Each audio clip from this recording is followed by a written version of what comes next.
Hi, everybody. Tonight, we begin a journey, one veiled in snow and wrapped in furs.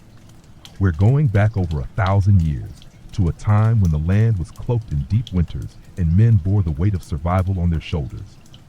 This is the story of how the Vikings, brave, relentless, and incredibly resourceful, endured the coldest nights of the year. As you lay down, close your eyes and drift into the world of shadows and firelight. I'll guide you slowly, gently, through a tale whispered by the icy wind, a tale that shaped the North. The winters in Scandinavia were merciless. Darkness could swallow whole weeks, and snow fell like the breath of angry gods. But still, the Vikings survived. Tonight, we begin with one such night, in a village where the cold crept in like a beast, silent, patient, and unrelenting. The moon was low, almost hidden behind a thin veil of cloud. The wind whistled over the thatched rooftops, brushing snow against the wooden walls of the longhouses. Inside one of them, the largest in the village of Drakarvik, lay a man named Eirik, son of Holmgar, chief of his people and protector of the hearth. Eirik was broad-shouldered and quiet, with hair as golden as the harvested barley. He had seen 35 winters, and he bore their memory in the scars along his knuckles and the stiffness in his spine. Tonight, as the fire crackled low and the air turned brittle, Eirik rose from his fur-lined bed. Outside, the cold was alive. It groaned through the trees and clawed at the wooden planks of the longhouse. But Eirik, wrapped in a cloak of wolfskin and leather, stepped into the icy darkness with purpose. A torch in one hand, a horn slung at his side, he moved through the snow like a shadow. The village needed him tonight. The coldest nights were not merely a test of strength, they were a test of unity. Inside each longhouse, families huddled close. The hearth was sacred, not just for warmth, but for life itself. The elders told tales that kept the children calm, and the children learned to listen, not just to stories, but to the breath of the fire, the creak of wood, and the footsteps in the snow. Eirik moved from house to house. He wasn't alone. 3 of his most trusted kin walked with him: Freya, the healer, Torsten, the blacksmith, and Jarl, his younger brother. Together, they made their rounds through the village, ensuring the fires burned, the doors held firm, and no one had been forgotten. Freya was the first to speak as they reached the eastern edge of the village. "The wind is changing," she said softly. "It smells of the sea." Eirik paused. He could smell it too, salt and smoke and something else. A storm, perhaps, or something darker. They pressed on, reaching a small hut by the forest edge. It was old, nearly crumbling. Inside lived Ingrid, a widow of many years, and her grandson Leif, a boy of 7 winters. When they opened the door, a blast of cold air swept in. Ingrid stood near the fire, wrapping Leif in every fur she owned.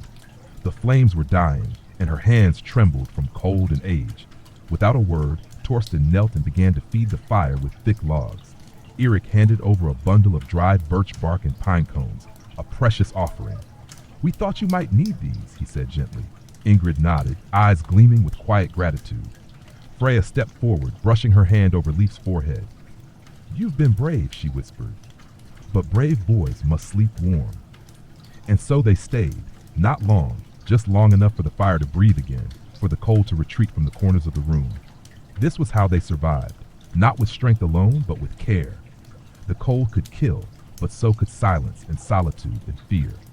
The Vikings knew this well. They left Ingrid's hut and headed west. Snowflakes drifted from the sky now, soft and slow like feathers from some distant bird. The world was white and quiet and endless. It would have been beautiful if it weren't so deadly. As they walked, Jarl asked, "Do you think the gods watch us on nights like these?" Eirik considered the question. "I think they watch," he said. "But they do not choose. They wait, and they remember."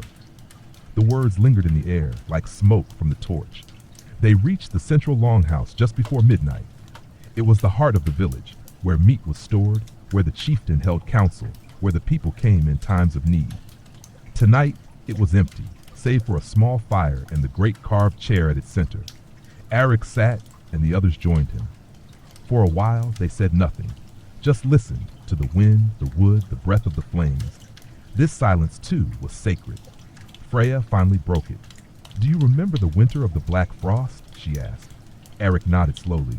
"No one slept, not for days. We lost 2 men to the river ice and half the goats." And yet, she said, we survived.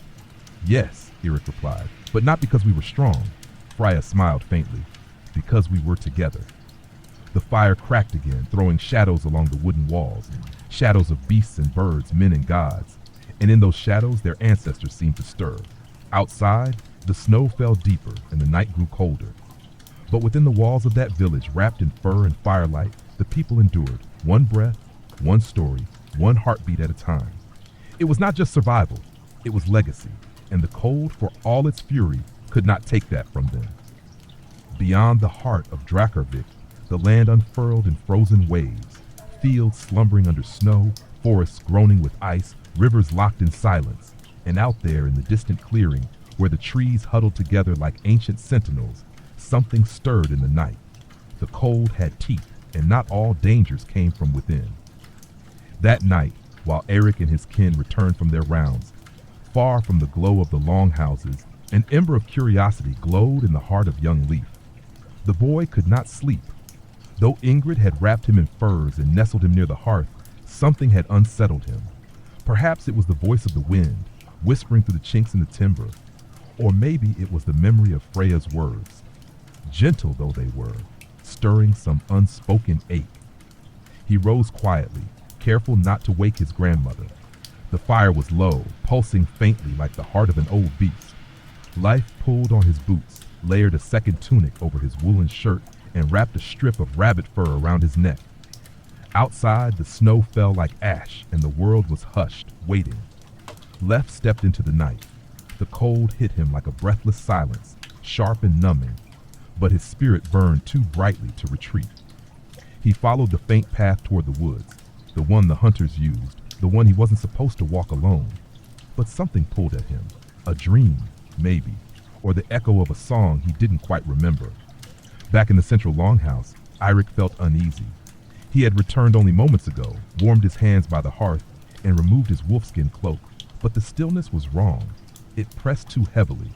The flames bent low, as if cowed by some unseen force. Torsten, who had just begun shaping an iron hook near the coals, looked up from his work. "Do you feel that?" he asked. Eirik didn't answer immediately.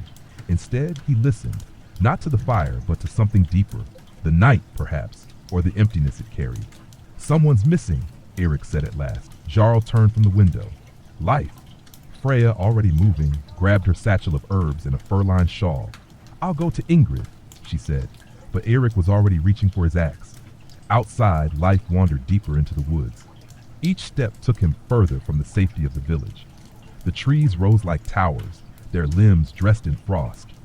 Owls stirred above, blinking in the moonlight, while foxes watched from beneath brambles. Leif didn't know where he was going, but he wasn't afraid. Not yet. He remembered a story Ingrid once told, of spirits in the forest who whispered secrets to children, of old gods who walked in wolfskins and carried fire in their breath, of places where the veil between the world of men and the world of dreams grew thin in the deepest winter. A strange calm wrapped itself around him, as if the snow had dulled the sound of time. He stopped in a small clearing, where the moonlight spilled silver over the ground.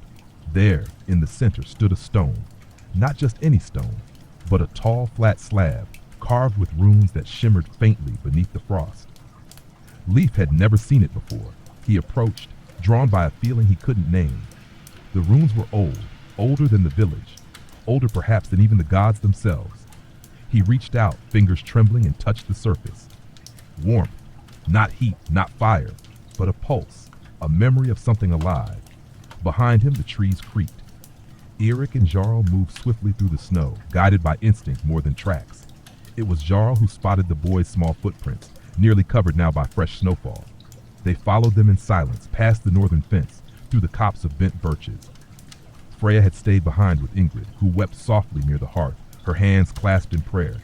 "Children dream wild things," she murmured, "but the forest is cruel." Back in the clearing, Leif stood still, hand on the stone.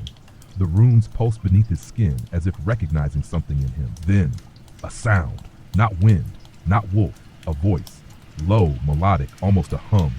It was not in the tongue of the village. It was older, deeper, the kind of sound that lived in cave walls and riverbeds, in bone and fire. Leif didn't understand the words, but they felt familiar, as if he had once known them in another life. Then, footsteps, heavy, fast. Leif! The boy turned to see Eric and Jarl burst through the trees, snow flying around them like sparks from a forge. Jarl rushed forward, dropping to his knees and grabbing the boy. "You're freezing," he said, wrapping his own cloak around the child. But Leif looked back at the stone. "I saw them," he whispered, "the lights in the stone." Eric's eyes followed the boy's gaze, and for the briefest moment he saw it too, the faintest shimmer of rune glow, then gone, like breath on glass. He stepped forward, knelt beside the stone, and placed his hand where Leif had touched. Cold, nothing more. But he didn't doubt the boy. They returned to the village with Leif wrapped between them. Ingrid rushed to hold him, tears freezing on her cheeks. That night, Eric stood alone by the longhouse door, staring into the forest. The cold pressed harder now. But it wasn't just the weather. Something else was coming. Something old. And deep in the woods beneath the stone, a crack had begun to form. A whisper between worlds, quiet as snow on a rooftop. The morning did not come with sunlight. Instead, it arrived in a dull gray haze, as if the sky itself had forgotten how to shine. Snow continued to fall in fine, dry crystals, and the wind had calmed to a slow, steady breath, like something ancient had settled in for a long watch. In the village of Drakarvik, the people rose slowly, moving like figures in a dream, stiff from the night and cautious of the cold that lingered too long. Eric stood before the hearth, sharpening his Seek's blade with steady, deliberate strokes. The sound of stone on steel echoed through the longhouse like a quiet reminder. Stay ready. The memory of the stone in the woods and the shimmer of the runes had not left him, nor had the boy's words. "I saw them." He didn't know what Leif had seen, whether it was just a dream born of frostbite and fear or something more, but he knew one thing for certain. The forest had not let them go. Jarl entered the longhouse with a shake of snow from his shoulders. His cheeks were red and his beard crusted with frost. "Torsten says the eastern gate is frozen shut," he said. "We'll need to dig it out if we want to reach the river path." Eric nodded. "We'll send 4 men, not you." Jarl raised a brow. "Why not?" "Because you're coming with me." "To the stone?" Eric didn't answer. He didn't need to. The decision had already been made, not with words, but in the silence between them. Jarl only gave a slight nod and went to prepare his things.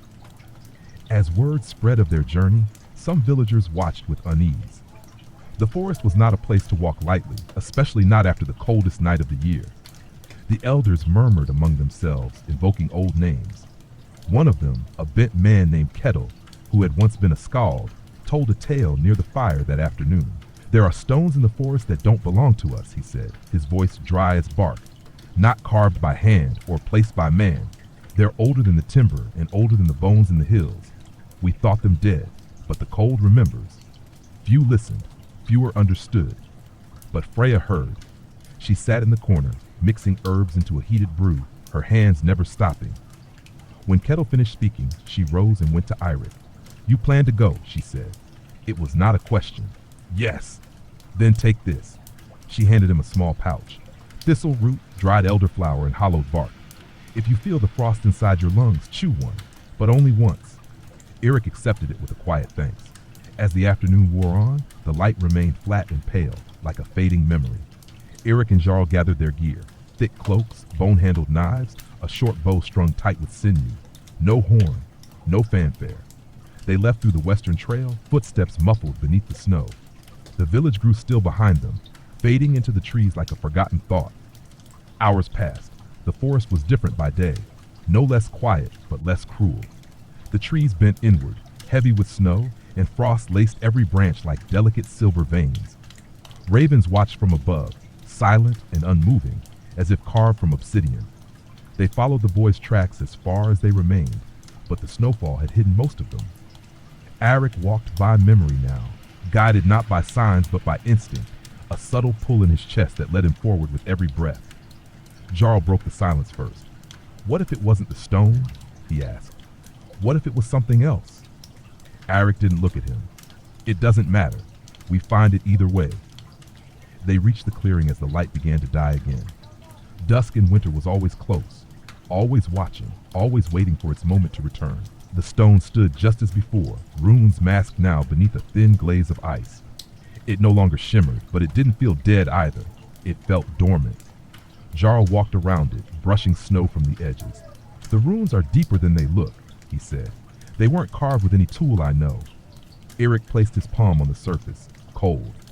But again, that subtle thrum, faint and rhythmic, like a heart beating under ice. He closed his eyes. And in the quiet of the forest, beneath the veil of falling snow, he heard it too. That same hum Leif had spoken of. Low, melodic. Not a sound exactly, but something that moved through the bones and blood. Then it stopped. Eric opened his eyes. The air felt heavier now, the shadows darker, the cold closer. "Jarl," he said, not turning his head. "Something watches us." Jarl straightened, one hand resting on the hilt of his blade. He didn't ask questions. They had grown up in the same winters. They fought in the same raids and heard the same stories whispered by firelight. When Eric said something watched, it meant something watched. Then, a whisper. Not wind, not animal.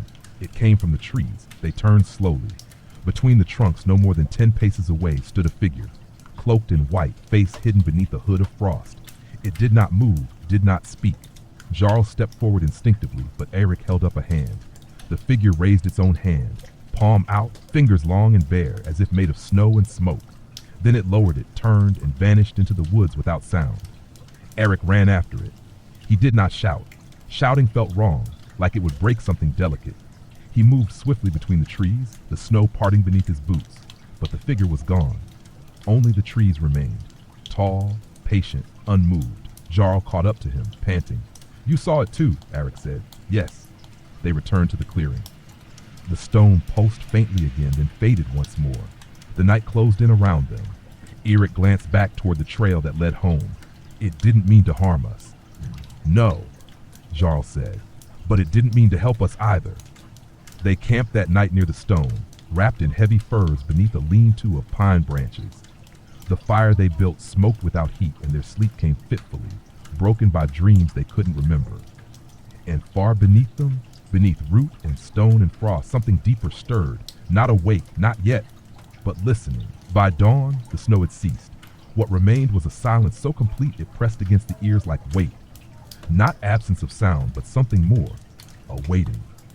Eric stirred beneath the firs, eyes opening to a sky choked with pale clouds.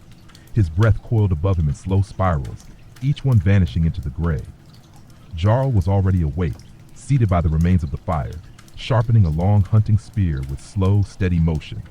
He did not look up when Eric sat upright. "No tracks," Jarl said quietly. "No wind, no birds." Eric joined him, stretching the cold from his limbs. Even the forest is holding its breath. They didn't speak for a while. Breakfast was dried venison and bitter root, chewed slowly while frost gathered on their beards. The stone behind them remained inert, as if nothing had happened at all. But Eric knew better. He felt it like one feels a storm in their bones, unspoken but sure. They returned to the village by midday. Drakarvik looked unchanged, but the air was tighter somehow. Eyes followed them more closely. The children no longer played in the snow. Instead, they sat beside their parents, watching the smoke rise from the chimneys, listening to the creak of wind against the beams. Word had traveled, as it always did, that the chieftain had gone into the woods. And perhaps, too, that something had followed him back. Ingrid met them near the central longhouse, life tucked closely to her side. Her expression was unreadable. "He hasn't spoken since you left," she said softly.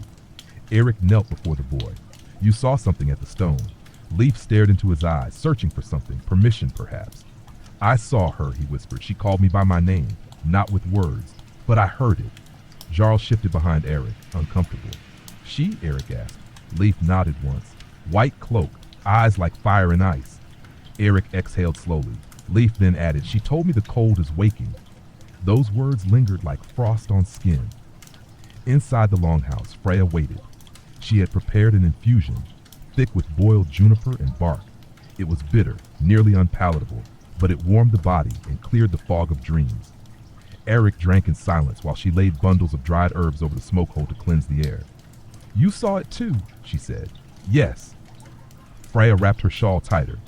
"The old stories, some speak of the Winter Mother, a figure of the deep woods, not goddess, Not spirit, but something else. She comes when the warmth retreats too far, when the cold grows bold. Eric set down the empty cup. And what does she want?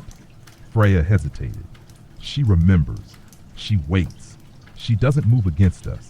She lets the cold do that for her. That night, the villagers gathered in the central hall, not for feast or celebration, but for council. Eric sat at the high seat, the carved wolf heads behind him watching with blank wooden eyes. Torsten, arms black with soot, spoke first. "We can fortify the eastern wall," he said. "Stack the firewood higher, burn the pine pitch through the night." "Won't help if the cold creeps inside our bones," said Kettle, his voice dry with age. "It's not the wind that kills, it's what walks with it." Murmurs rippled through the gathered folk. Freya stood. "Then we do what we've always done. We prepare not just with blade and timber, but with song and fire and story. We remind the cold we are not afraid." Some scoffed, others nodded. Eric raised a hand. "We've survived worse, not because of strength alone, but because of how we stand. Not alone, but together. We will not fear shadows in the trees, but we will not ignore them either." He paused, letting the weight of his words sink in. "Tomorrow, I will return to the stone, and I will ask it what it wants." Gasps, whispers. Freya stared at him. Jarl stepped forward. "Then I go with you." "No," Eirik said. "This time, I go alone." That night, as darkness reclaimed the village and the fires burned brighter than usual, Eirik sat beside the hearth with light. The boy had begun to speak again, slowly, cautiously. He spoke of dreams where rivers froze in mid-flow, where wolves walked on two legs, where the stars blinked out one by one. "They're not just dreams," he whispered. Eirik ruffled his hair. "No, they're memories wearing new faces." Sleep came, uneasy but deep. Outside, the wind had returned, not howling but singing. A low, mournful tune that wound its way through the trees, around the rooftops and beneath the doors. And far away in the forest clearing, the runes on the stone glowed once more.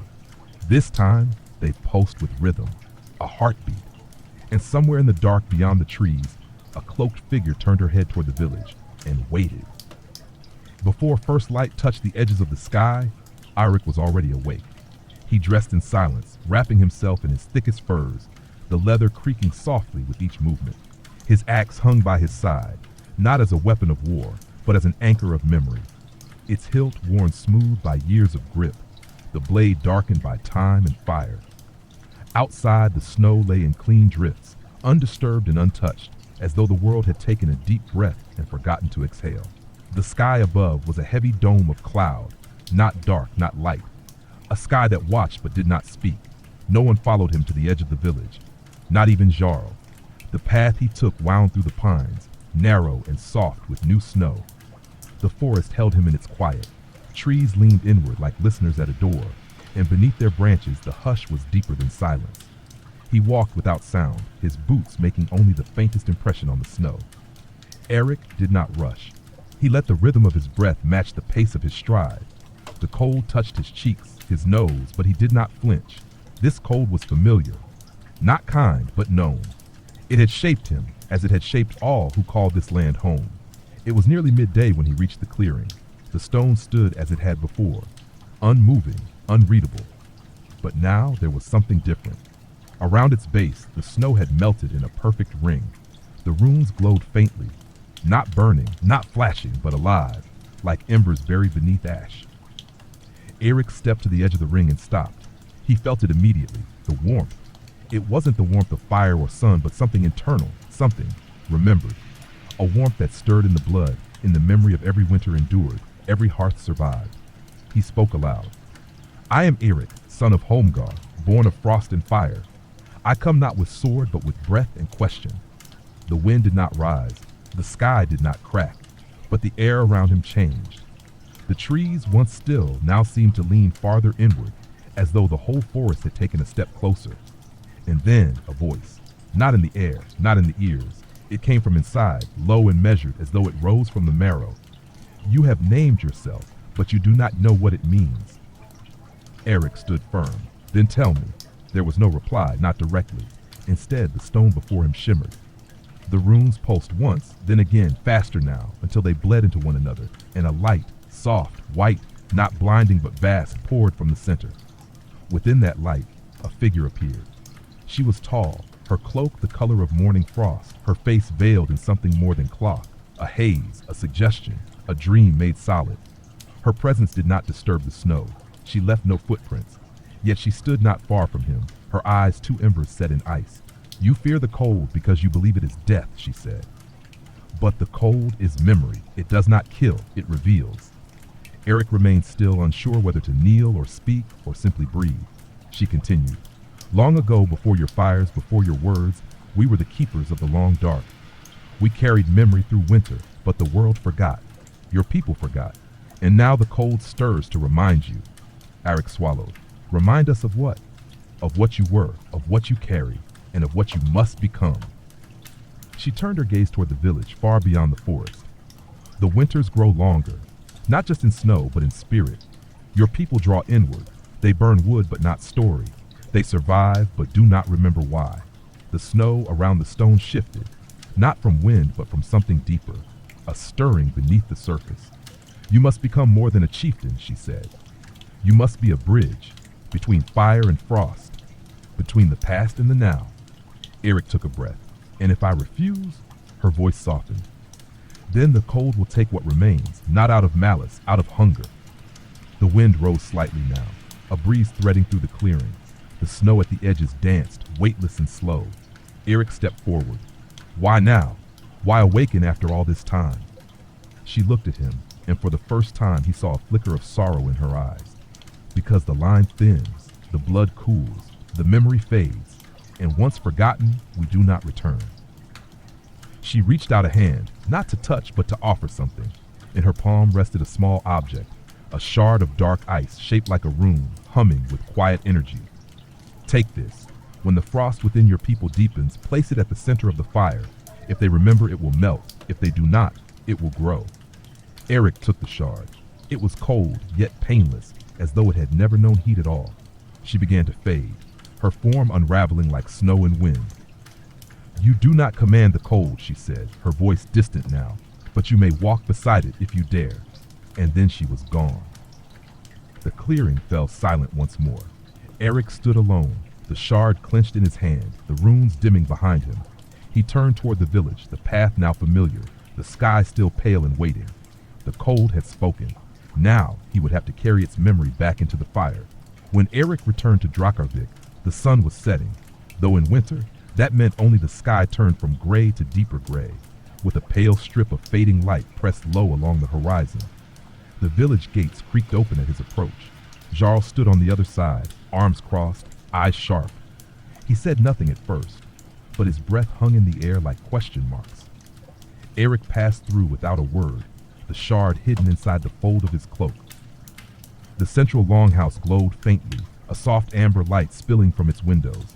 Inside, a quiet gathered group sat around the fire. Freya, Torsten, Ingrid, Leif, and a handful of elders. The mood was expectant but uneasy, like the pause between thunder and its echo. Eric stepped into the warmth. The fire cracked, a slow, steady rhythm, the only sound in the room until he spoke. I spoke with her. Chairs shifted. Torsten leaned forward. Freya's hands stilled over her lap. She said the cold is not only a season, it is memory. It returns to remind us who we are. He drew the shard from his cloak and held it up for all to see. It shimmered with a light that was not entirely of the fire, pale blue like moonlit frost, but alive, pulsing faintly. She gave me this, Eric said. She called it a test, a key, or a warning. When our fires grow dim and our spirits colder, this will show us whether we still remember the warmth. He looked to Freya. She said we must become more than survivors. We must carry the fire inside.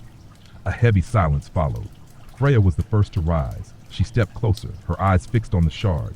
It's not made of any ice I've seen. Eric handed it to her. She flinched, not from pain, but from sensation. It's not cold, she whispered. It's still.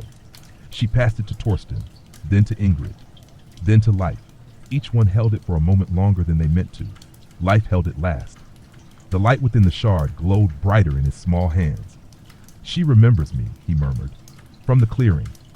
No one laughed. No one dismissed the boy. Instead, Eric took the shard and placed it in a clay dish beside the fire.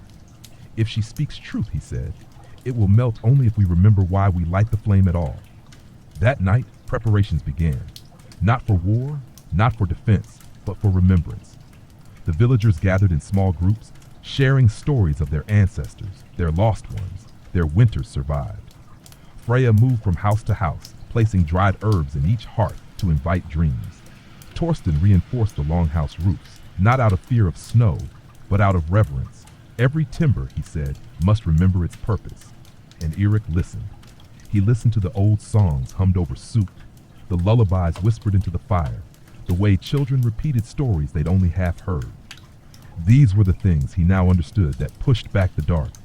Days passed. The weather grew colder. Ice crawled up the insides of windows. The river slowed beneath a thickening crust.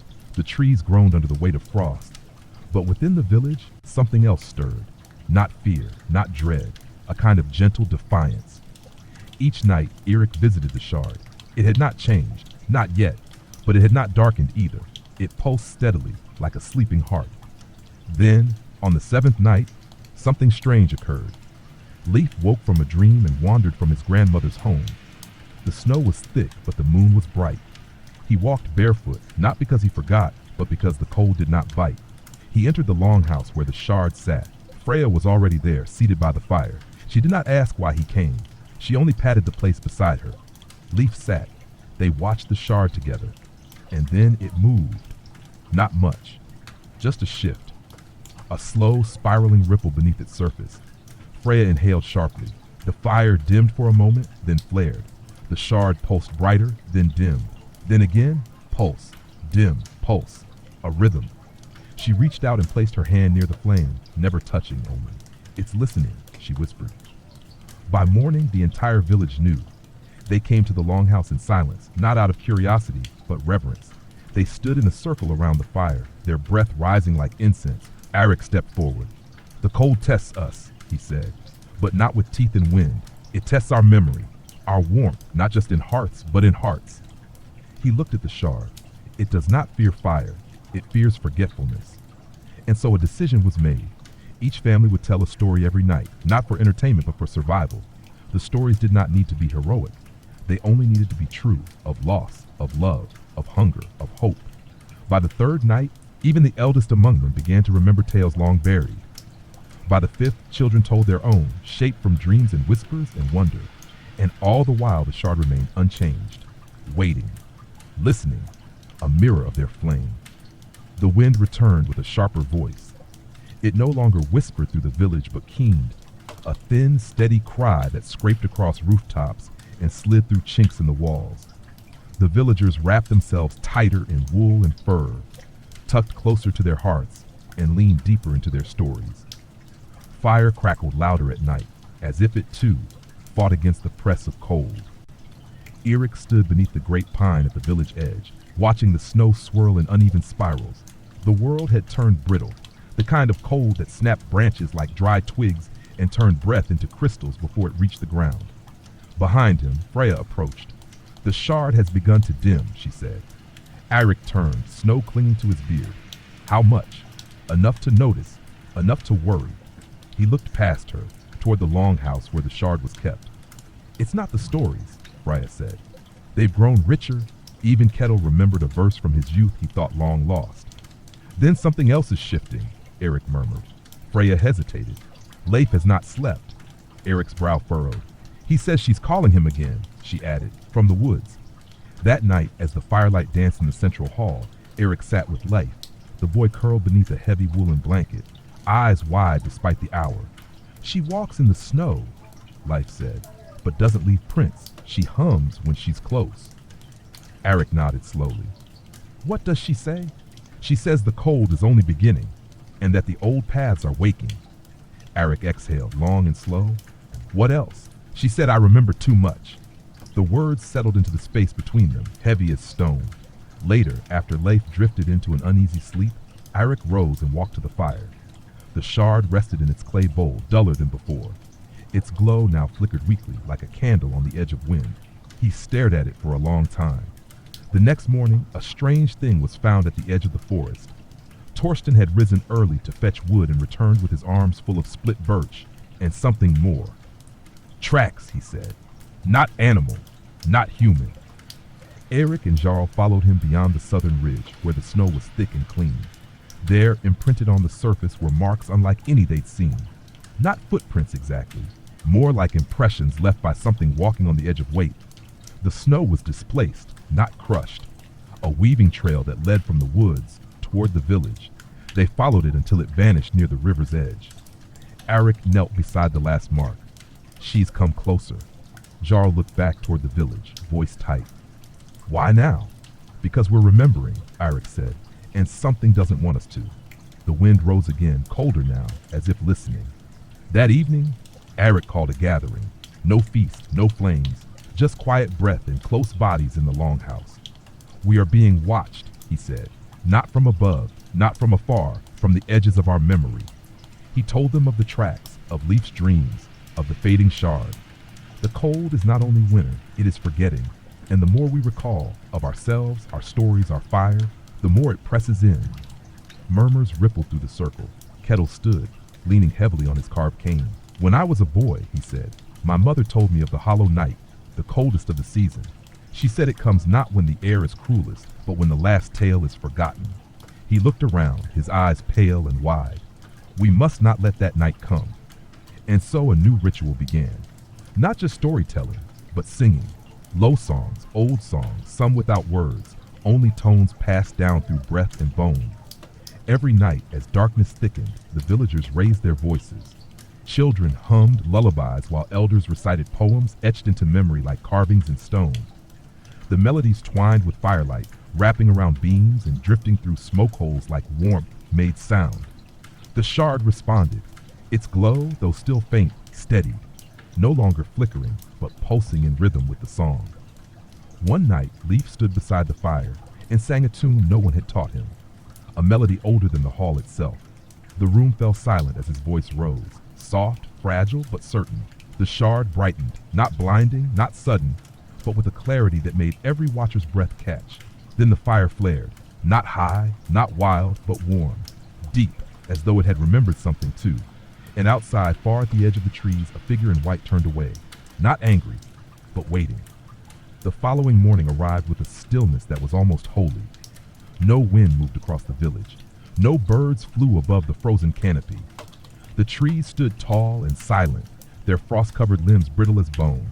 Even the river, which had murmured under its crust of ice just days before, had gone quiet, locked in a kind of breathless pause. Arik awoke before the others. His body ached in a familiar way, not from labor, but from carrying something unseen. Responsibility was a cold weight, heavier than steel, and never warming. He stepped out into the pale light, his boots sinking softly into the powdered snow. The sky above was low and swollen with thick gray clouds, pressing down like the lid of a great stone box. Something had changed. He could feel it. Freya joined him not long after. She said nothing at first, only handed him a small wooden cup filled with warm root tea, thick and slightly bitter. They stood side by side for a while, steam rising from the cup like morning breath. The song last night, she said at last, it wasn't just memory, it was invocation. Arik nodded, and the shard answered. Freya turned to face him fully. Leif's voice carried something old, something not born of this village. Arik looked toward the woods. She gave him a piece of it. Freya did not ask who she was. She had long since accepted the presence that loomed at the edges of their world. The cloaked figure in frost, the whisper that followed the cold. Her place was not to argue with the shape of old truths, only to feel their weight and learn how to carry them. In the longhouse, the shard still pulsed, bright and steady. Children came by mid-morning to sit with it, drawn to its soft glow like moths to lanterns. They didn't speak when near it, not out of fear, but reverence. Even the most unruly among them seemed gentled in its presence. Leif stood apart. He watched it from a distance now, no longer eager to touch it. Something had shifted in him since the night of his song. His eyes held a quietness that was too large for a child. Arik entered the hall and sat beside him. Dreams again? He asked gently. Leif nodded. Was she there? Another nod. Arik waited. She was farther this time, Leif said, voice soft. She didn't speak, only watched, but I felt her pull, like she wanted me to follow. Arik placed a firm hand on the boy's shoulder. You don't need to. Leif looked up at him. I think I already have. That afternoon, the snow began to fall again. Not in the heavy gusts of storm, but in the fine, silent veil of deep winter, a kind of snowfall that quieted even the loudest thoughts. The village hunkered down. Fires were fed, shutters closed, cloaks drawn tighter, and just before dusk, something new arrived. At the northern edge of Drakarvik, where the trees thinned and the wind could reach unbroken, a shape emerged from the forest. It was not a person, not fully. The guards on watch saw it first, a tall figure made of snow and ash, walking without sound. It shimmered faintly in the dying light as though woven from frost and dust. It carried no weapon, made no sound, but its presence rang through the air like a bell only the heart could hear. They called for Eric. He came swiftly, flanked by Jarl and Torsten, their axes ready but not raised. When they reached the edge of the village, the figure had stopped. It stood just beyond the threshold, in the final stretch of untrodden snow. It did not speak. Eric stepped forward alone. The distance between them was no more than 10 paces, close enough to see that the thing had no face, only the suggestion of one, shaped by shadow and ice. Its limbs were thin, elegant, and shifting, as if constantly rewriting themselves. Eric did not draw his weapon. "What are you?" he asked. The figure tilted its head slowly, like a question being considered. And then in the space between one breath and the next, a voice filled the air. Not from the creature, but from everywhere. "I am what follows forgetting." The wind stirred.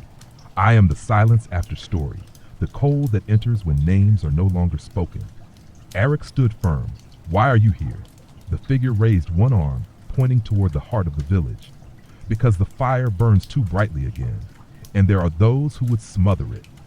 Behind Eric, the shard in the longhouse pulsed violently, casting sharp flickers of blue light across the walls. Inside, Freya gasped. Children drew back as the fire flared. Sparks leapt into the rafters. Outside, the figure began to dissolve, not retreating, but unraveling. She awakens the old warmth in you, but warmth is a debt, and every debt comes due. Then it was gone. Snow settled into the imprint it left behind. Jarl stepped up beside Eric. "Do we prepare for war?" Eric shook his head slowly. "No," he said. "We prepare to remember louder." That night the stories did not stop at firelight. They spilled into the wind, into the frost, into the very bones of the village. And the cold, though it deepened, found itself no longer alone. The ninth night of deep winter came with a new kind of cold. It wasn't the stabbing, skin-splitting cold of a sudden storm, nor the creeping damp that seeped in through boots and cuffs. No, this was a colder cold, older and heavier. It settled into the bones, into the breath, into the thoughts of those who sat by the fire. Even the flames burned differently, their tips curling low, their heat not reaching as far. Yet the people of Drakarvik did not falter. As the village gathered once again inside the great longhouse, there was a resolve in their posture, a shared rhythm to their presence. The stories continued, voices overlapping like waves. Songs rose and fell like tidewaters in the chest. Children repeated verses they just learned. Elders corrected them softly, then smiled when they got it right. And in the center of it all, the shard, still pulsing, still watching. Leif sat closer to it now, no longer fearful. He no longer dreamed of the cloaked woman each night, but rather carried a waking echo of her silence, her stillness, her gaze. He didn't speak much during the day, but when he did, people listened. His words were few, but his presence had begun to carry the gravity of something more than a boy. That evening, as the snow beat a quiet rhythm against the walls, Eirik told a story no one had heard before. He spoke of his father, Holmgar the Iron-Limbed, and a night long ago, when wolves had come down from the hills during a storm. He spoke of how Holmgar had not fought them with blade, but with song, a song of lineage, of warmth, of defiance, a song that had sent the beasts back into the dark, not because they feared the man, but because they remembered the sound. The longhouse was silent when he finished. Even the fire seemed to pause. Then Leif stood slowly. He looked at the shard, now casting long, liquid blue shadows across the floor, and said, "It's listening to your story too." Freya nodded. "It always has." Later that night, when the village had drifted into slumber and only the coals remained glowing in the hearth, a sound broke the silence. A knock. 3 soft taps on the longhouse door. Eirik was the one who rose, hand on his axe, though he did not draw it. He approached carefully and unlatched the door. Nothing, just snow falling, until movement. At the threshold lay a bundle, wrapped in coarse linen, its shape unfamiliar. He lifted it carefully and brought it inside. Freya was beside him in moments. They unwrapped it slowly. Inside was a book, or what remained of one. Its cover was made of bark, bound with sinew, its pages tanned hide inked with runes so old even Kettle could not name them. They shifted in the firelight, never holding still, as if the act of remembering disturbed them. Torsten arrived moments later, followed by Jarl. "Who would leave this?" Freya whispered. Arik said nothing. He flipped through the first few pages, careful not to damage the worn edges. Each page held a fragment of a story, not in full sentences, but in pieces. A line, a name, a place lost to snow, a gesture half frozen in time. It was not a record, it was a memory, and it had been returned. Leif stepped forward and placed his hand on the open page. The shard pulsed suddenly. Then, warmth, true warmth. The fire surged, pushing heat to the edges of the hall. The frost on the inside of the windows melted in long streaks. Every breath released into the air vanished in an instant, not as smoke, but as clarity. The book in Leif's hand began to glow, not brightly but steadily, like the coals of a fire that never dies. The runes on the pages settled, and the first line became readable. Eric leaned in. It said only this: "In the beginning, before the long dark, there were those who remembered by fire." Freya looked at the others, her voice quiet. This was meant to come back now. Jarl stepped to the door, looked out into the night. There's no sign of whoever left it. Eric joined him, eyes scanning the snow-covered path. "She's not finished," he said. Behind them, the book rested beside the shard, both glowing now with quiet strength. And above the village, unseen by all, the snow swirled in slow, deliberate circles, not wild, not aimless, but like a dance remembered by wind. The 10th night descended without announcement. No storm, no stirring wind. Only a deep, settled hush, as if the world had slept beneath a thick blanket of snow. The sky was the color of old parchment, and the stars were dim behind a veil of drifting frost. In Drakarbik, the fires burned low but steady. The villagers no longer feared the dark in the same way. Not because the cold had lessened, it hadn't, but because they had begun to understand its rhythm. It was no longer the presence of death, but a language waiting to be remembered.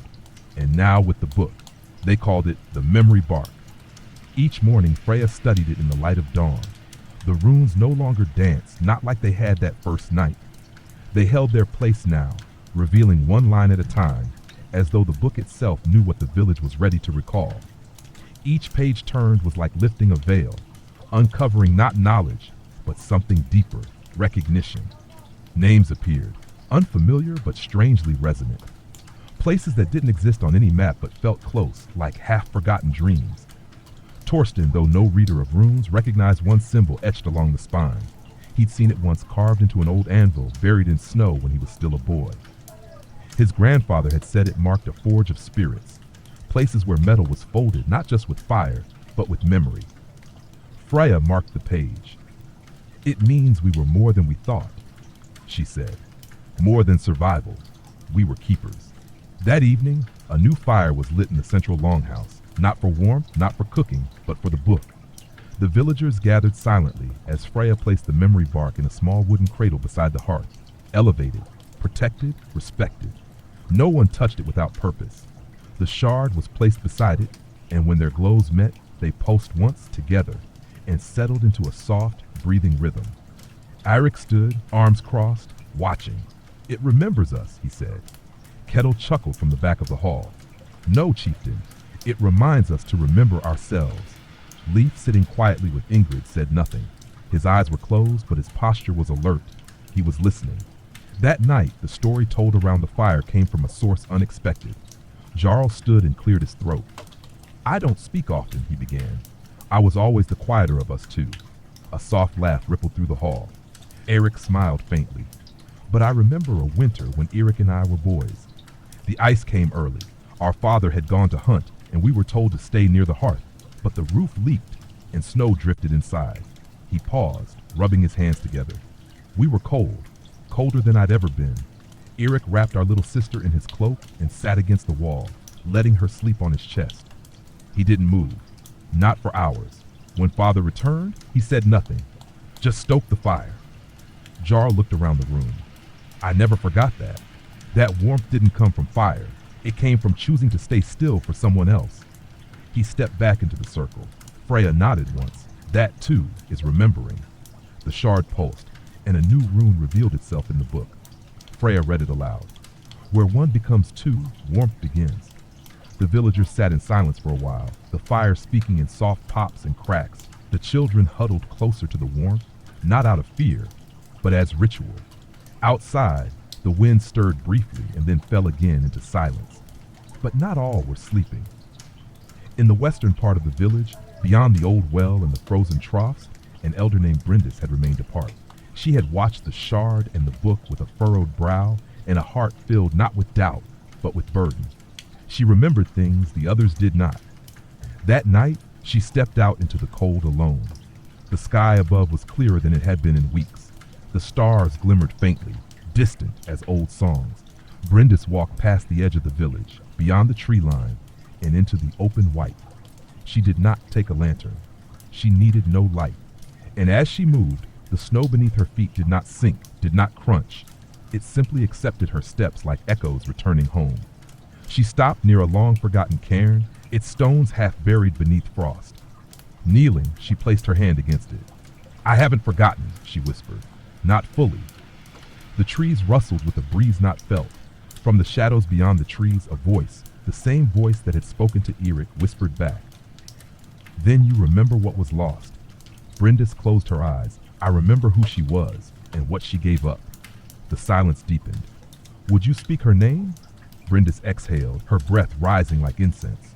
She opened her eyes, and with a trembling voice, she whispered a name no one in Drakarvik had spoken in generations. A name that cracked the stillness like thunder over frozen hills. And miles away within the longhouse, the shards split in two, not broken but doubled, a second shard forming beside the first, identical in shape yet darker in hue. The fire dimmed, then surged. Freya awoke with a start. Eric rose, already moving toward the hall. Leif sat up slowly, staring at the two shards now glowing side by side. In the air between them, a sound began to form, soft, layered, like many voices humming a single endless note. And beyond the forest, cloaked in white, the watcher turned once more toward the village. This time, she was not alone. The 11th night came not with darkness, but with a strange, heavy light. The snow that had fallen in the afternoon hadn't stopped. It drifted and swirled through the village in wide, slow spirals, not blinding like a storm, but thick enough to soften every shape, to blur edges and blur time. It muffled sound, dulled flame, and made every footstep feel dreamlike. Inside the longhouse, the villagers gathered in hushed awe. The second shard sat beside the first, both glowing now. One pale and blue like ice lit by moonlight, the other darker, deeper, like the color of glacial waters where the sun never reached. Their pulses were not in unison but counterpoint, like two halves of a heart beating to different rhythms of memory. Freya hovered near them, hand trembling slightly as she adjusted a piece of carved driftwood beneath their stand. She had not yet dared to touch the new shard. "It's the same shape," Torsten murmured, "but it feels older." Jarl crouched beside it, his fingers splayed across his knee, eyes fixed on the flickering shadows it cast. "Or deeper," he said.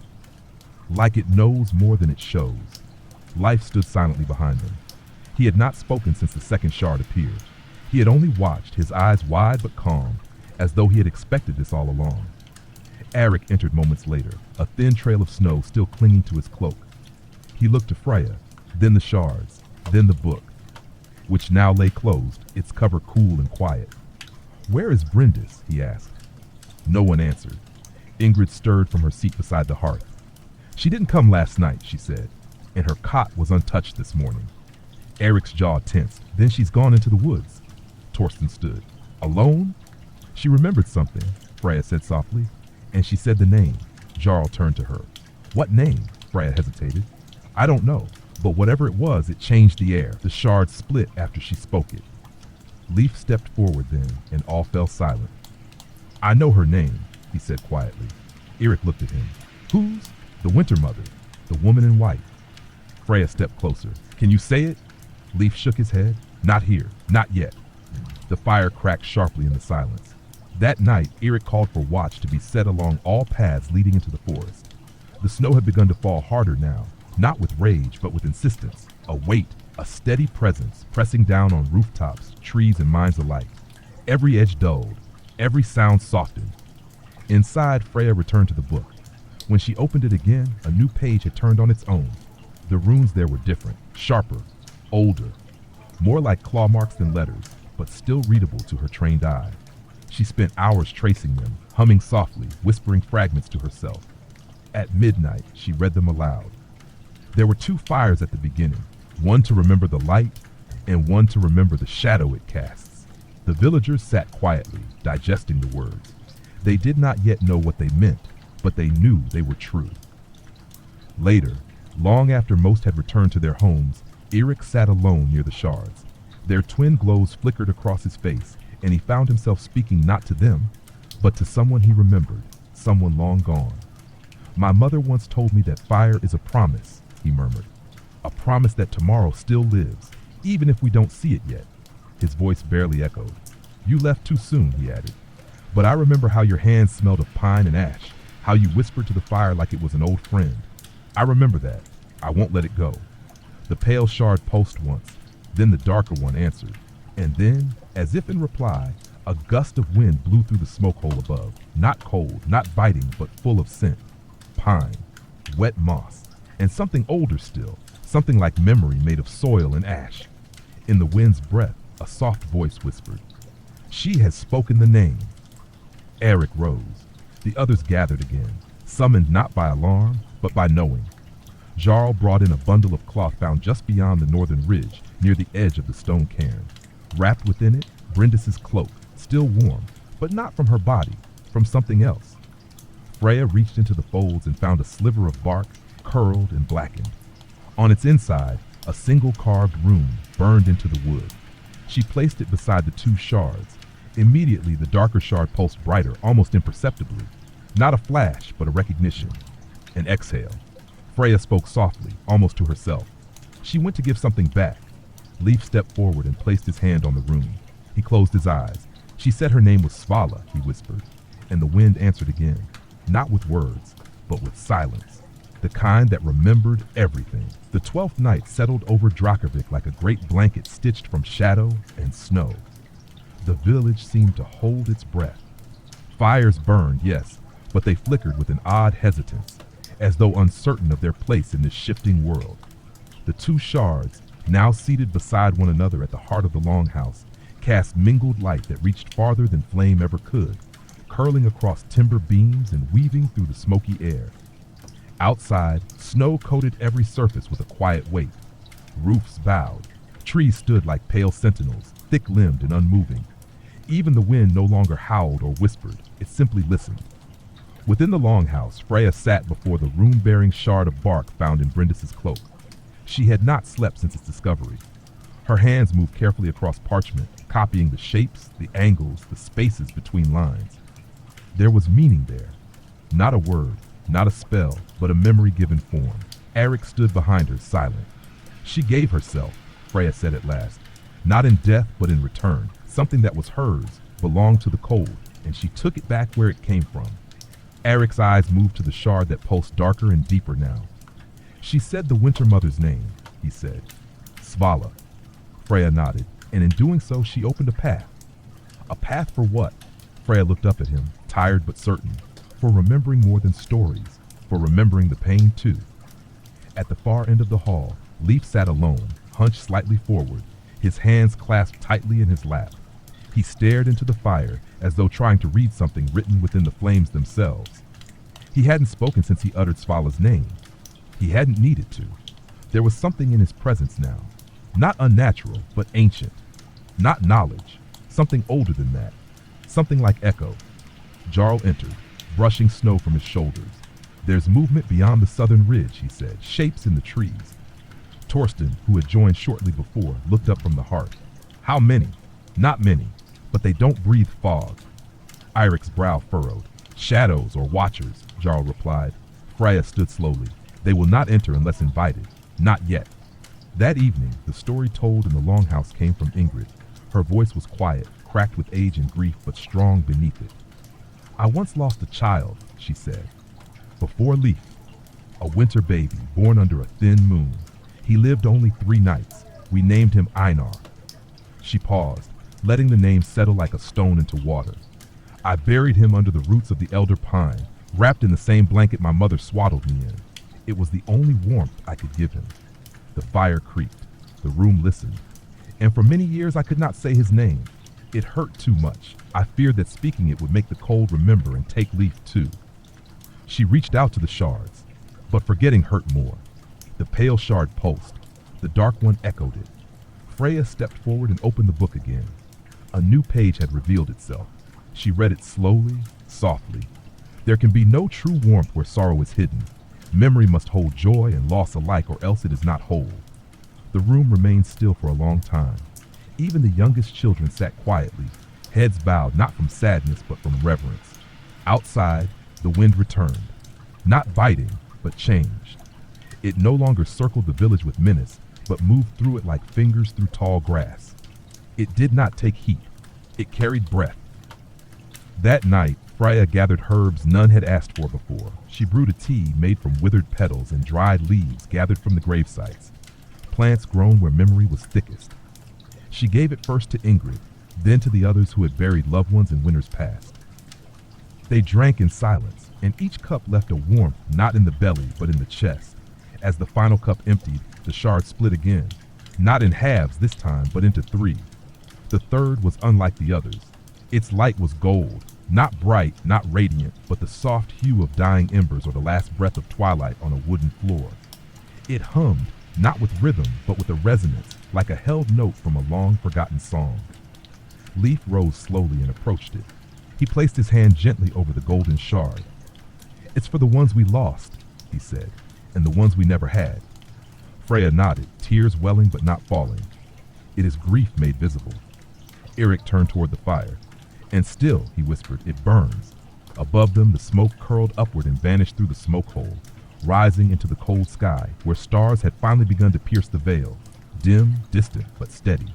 And deep in the forest, Svala stood with her back to the village. She watched her own breath rise and vanish. She felt the warmth that pulsed from afar.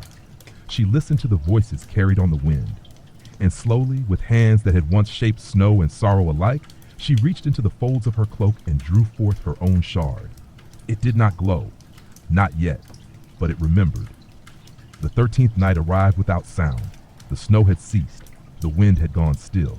Even the trees, so often creaking or sighing under the weight of frost, seemed locked in place. It was not peace. It was pause, the kind of silence that settles before a truth is spoken aloud. In the center of Drakarvik, the longhouse stood brighter than it had in many nights. Firelight spilled from its seams, casting golden streaks onto the fresh snow. Inside, warmth filled every beam, every breath. But even so, none felt safe.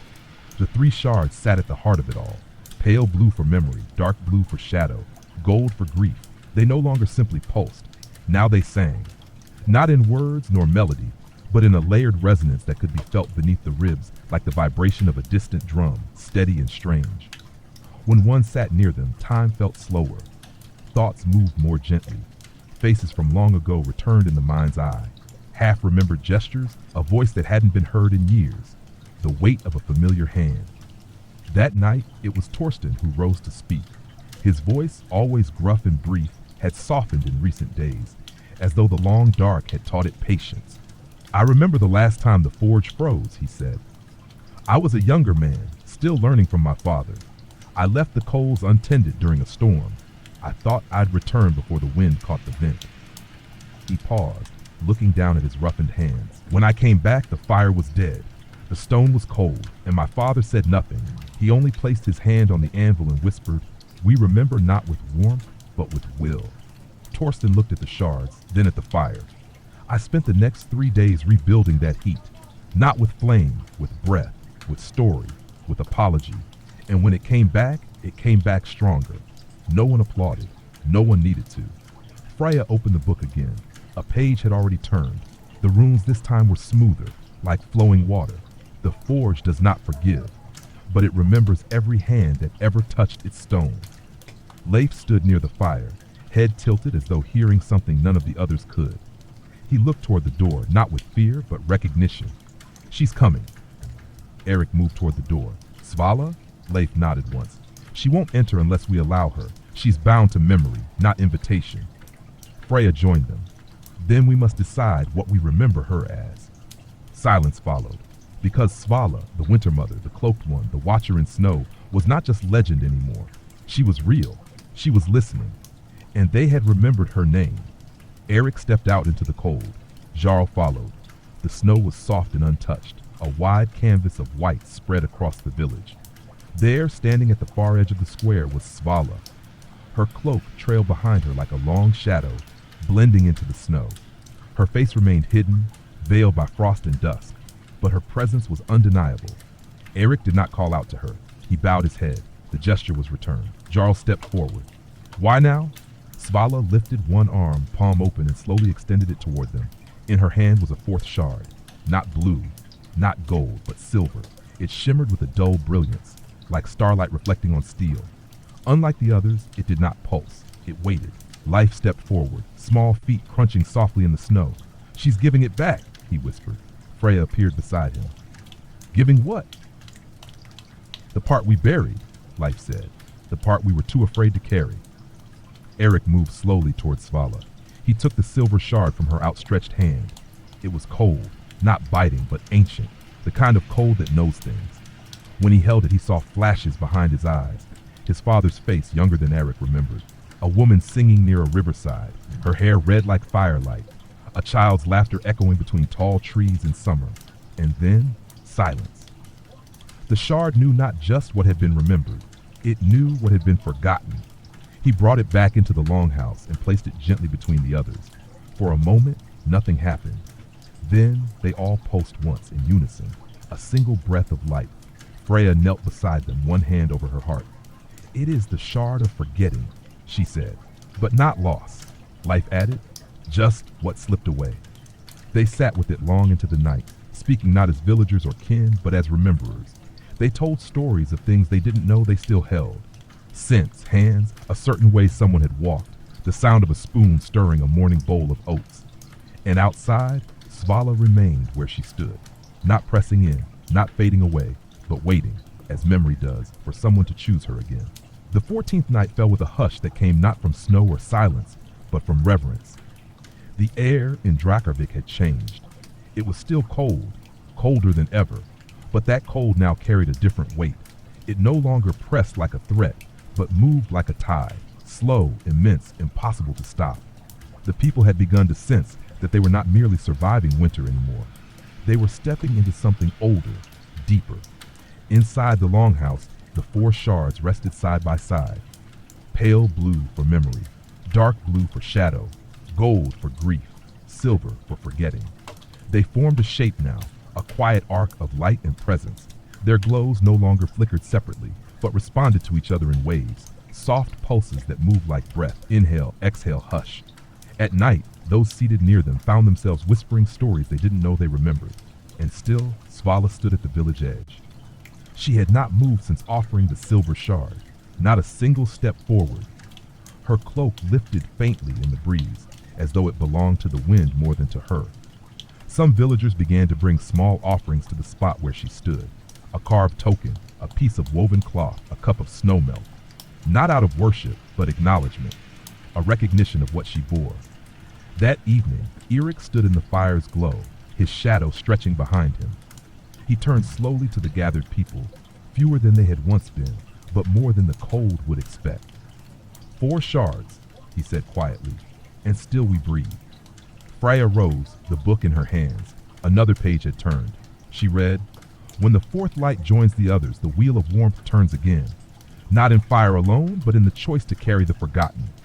A hush followed. Then from the back of the room came the sound of a flute. It was Kettle. No one had seen him lift the old, cracked instrument to his lips. No one had known he still had the strength. The sound that came forth was frail at first, no louder than the shifting of logs in the hearth. But then it grew, not in volume, but in depth. It carried a melody that was not joyous nor mournful, but circular, a tune with no beginning and no end. It wove through the hall like the wind had found a voice. And as he played, people closed their eyes. Memories stirred. A mother brushing crumbs from a table. A father's back as he split wood beneath a crimson dawn. A sister's laughter in a game whose rules were long forgotten. The sound folded around them, lifted them, held them. And when Kettle stopped, no one clapped. Leaf spoke instead. She remembers too. His eyes were fixed not on the shards, but beyond them, out the window toward Svala. She never forgot us, he said. We were the ones who turned away. Freya nodded slowly. Not in cruelty, in fear. That night, the villagers did something they hadn't done in many winters. They stepped outside. One by one, wrapped in cloaks and pelts, they emerged from the warm hall into the cold. But they did not flinch. They did not retreat. They lit small torches and placed them in a ring around the longhouse, not as defense, but as invitation. The light pushed gently against the dark, not to banish it, but to share space. Eirik stood at the center of the circle and raised his voice, not in command, but in offering. Svala, he called. You who remember, you who waited, you who watched. He paused, listening to the wind. We no longer hide what we've lost. We no longer fear what we've forgotten. Behind him, Leaf's voice joined his. You may come closer. The flames around the circle bent inward slightly, as though drawn by breath. Svala did not step forward, but she bowed her head. That night, no dreams came to the people of Drakarvik, not because they did not sleep, but because, for the first time in many nights, their hearts were quiet. They had remembered enough to rest. The 15th night came with a sky full of stars. Clear, sharp, endless. They looked down on Drakarvik like old friends rediscovered. Their light, so often veiled by storm and snowfall, now shimmered through the cold with delicate persistence. The villagers, stepping out from their homes one by one, lifted their eyes to them in silent wonder. It had been weeks since they'd seen the stars. Some whispered names to them, names of lost kin, of ancestors, of hopes long buried. Others said nothing at all. In the longhouse, the fire was quiet tonight. It burned low and steady, the way it did during the first snows of winter, when nothing more was needed than presence.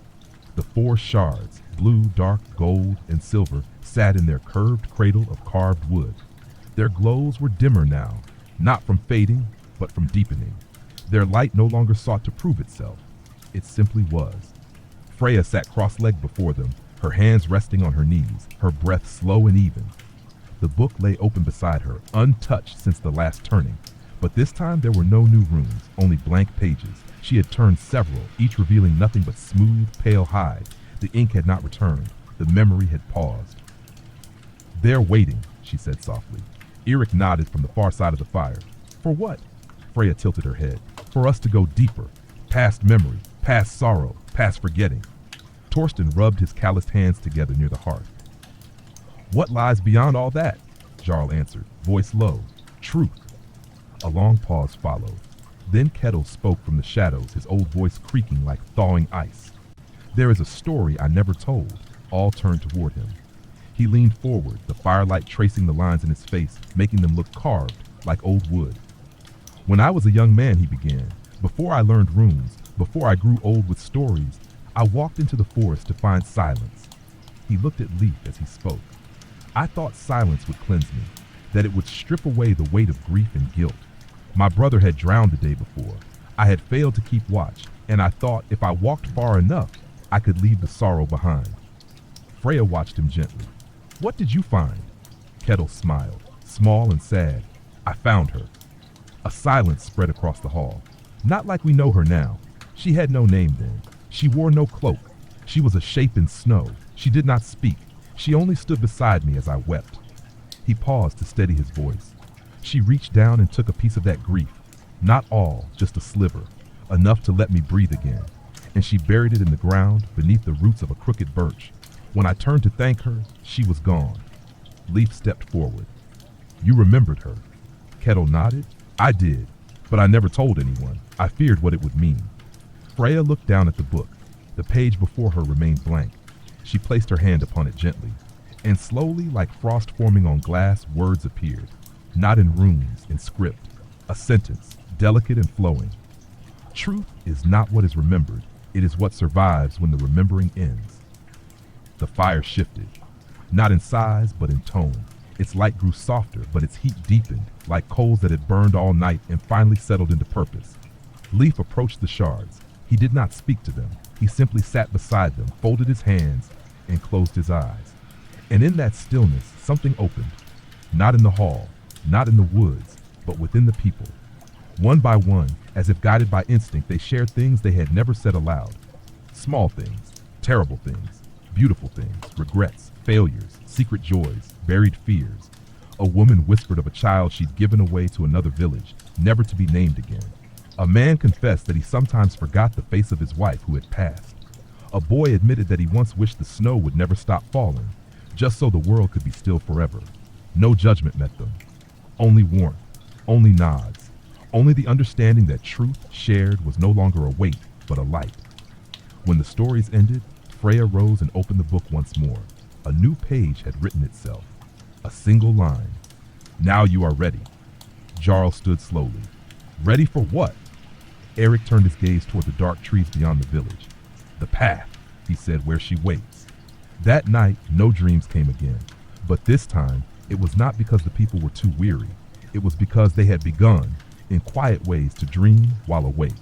The 16th night came not as a descent, but as a crossing.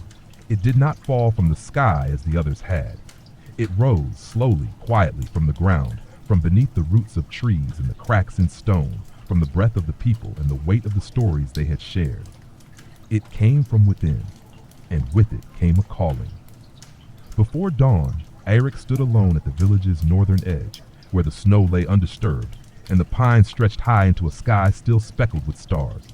His cloak hung heavy over his shoulders, the air still and sharp around him.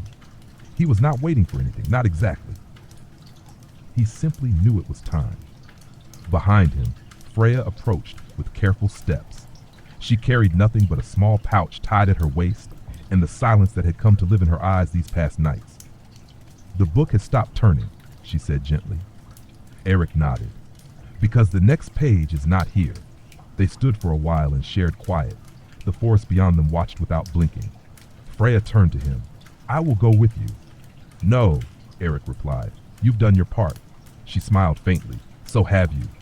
But he said nothing more. By midday, the village gathered, not for farewell, not for ceremony, only to witness. Eric stood at the center, beside the 4 shards in the book, which now lay closed for the first time in days. Leif stood across from him, his face pale but calm. It's not just you she waits for, the boy said. Eric looked at him. No, she waits for all of us, but only some can walk ahead. Freya stepped forward and handed Eric a small object wrapped in wool, an iron pendant etched with a symbol from the book, one that had appeared only briefly and then vanished. It's for remembering, she said, if the cold tries to make you forget again. Torsten approached next, pressing a wedge of sharpened flint into Eirik's hand. Not all blades are meant to wound, he said, but sometimes even memory needs an edge. Jarl came last. He placed both hands on Eirik's shoulders and did not speak. Their eyes met. That was enough. And then Eric turned and walked. He passed through the last ring of torches, now little more than stubs in the snow, and entered the forest. The cold met him immediately. Not the chill of wind or winter, but a colder silence, one that draped itself over his shoulders like an unseen cloak. The trees pressed close, their bark dusted with frost, their limbs bending inward as though whispering secrets to one another. The snow deepened as he walked.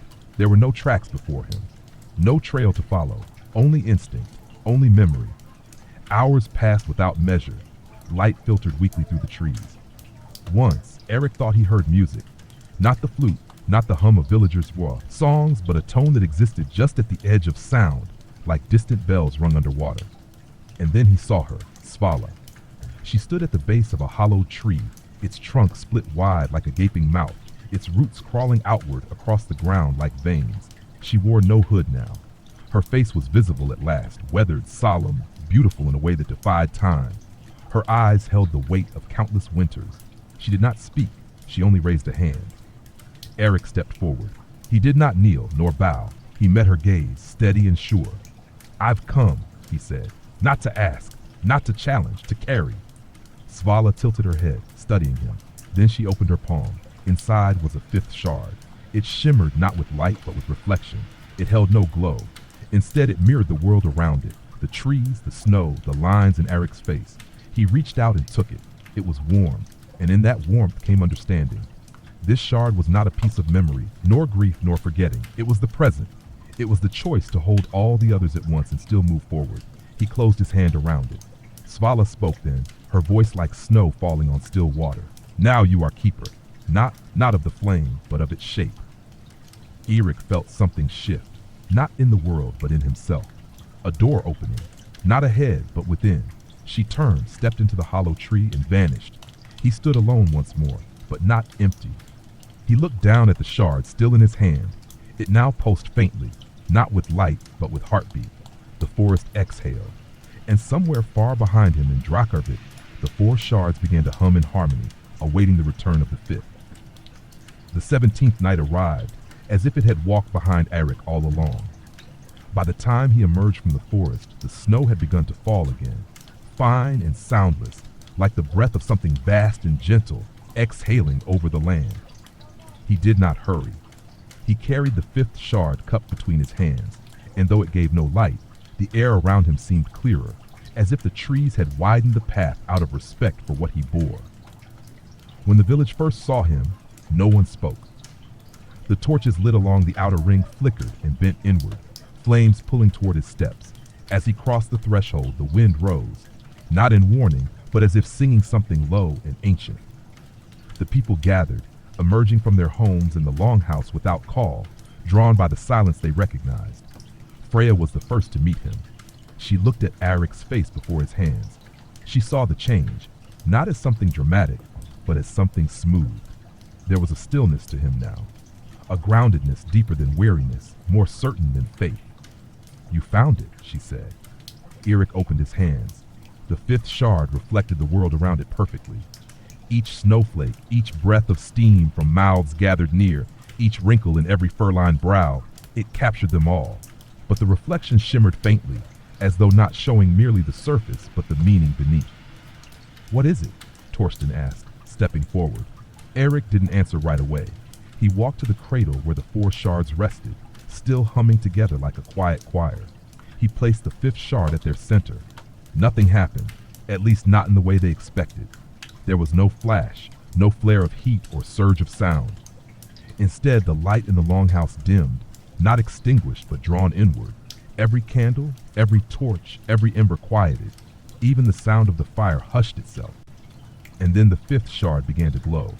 Not brightly, not like the others. It glowed with stillness, a warmth that was not flame but fullness, the heat of the present moment, held without fear or longing. Freya stepped closer. It is the now, she whispered, the moment when remembering becomes being. The book, which had not stirred since Eirik left, fluttered its pages. A new one turned. On it, only a single word, anchor. Leif approached. He looked not at the shard, but at the people gathered around it. His voice was clear and soft. When we forget, the cold comes. When we hide, the grief grows. When we silence, the shadow deepens. But when we remember and grieve and speak and stay, then the cold can no longer hollow us. Kettle nodded slowly, repeating the final line under his breath. Then something unexpected happened. The air in the longhouse changed. It became lighter. The walls felt wider. The ceiling seemed taller. Not physically, but perceptibly. As though the village had exhaled for the first time in 100 years. Eirik turned to them all. We are no longer keeping warmth just for ourselves, he said. We are carrying it outward, through the forest, through the silence, back into the world. A murmur of understanding moved through the crowd. They knew what he meant. Winter would always return. But this memory, this truth, this anchor, they would carry it with them. It was no longer bound to fire or stone. It lived in them. Freya stepped back, her eyes moist but steady. It's time, she said, and so they began. The ritual was simple. Each night, a different villager would sit beside the shards and speak, not only to them, but to those gathered. They would not tell stories in the way they once had. Now they spoke truths, small truths, daily truths, sometimes only a sentence. I miss my sister today. I smelled my father's hands in the birch bark. I was afraid when the wind howled, but I stayed outside anyway. And each time the 5th shard glowed. It did not grow brighter. It grew clearer, sharper, more grounded. And each morning the snow that had fallen overnight would melt slightly around the longhouse. Not enough to change the season, but enough to remind them. They were not waiting for warmth. They were creating it, together. By the fifth night of the ritual, a thin trail of bare earth had begun to form from the longhouse doorway down toward the village well. A path. And Eric, standing there as dawn arrived in a sky streaked with pink and silver, understood at last. The cold had never been the enemy. The forgetting had. The 18th night arrived wrapped in a windless dusk. The sky was a smooth dome of slate, heavy but unthreatening. Stars emerged early, blinking gently into view, like watchful eyes remembering their place. The village of Drakarvik sat quietly beneath them, no longer hidden, no longer fearful. The snow still blanketed the earth thick and deep, but it was no longer something the villagers resisted. It had become part of the rhythm, a second skin. Inside the longhouse, the fire burned with quiet purpose. No roaring flame tonight, no great heap of wood to defy the night, just a steady glow, coals breathing slow and sure in the hearth's cradle. The 5 shards sat at its edge, curved around the open book, their glow now so familiar that no one was startled by it anymore. They were not artifacts now, they were companions. It was Jarl's night to sit beside them. He didn't speak at first. He simply took his place cross-legged on the floor, one hand resting near the silver shard, the one that had reflected his own face the first time he dared look into it. "I used to want to leave," he said at last, his voice low but clear. Heads turned toward him.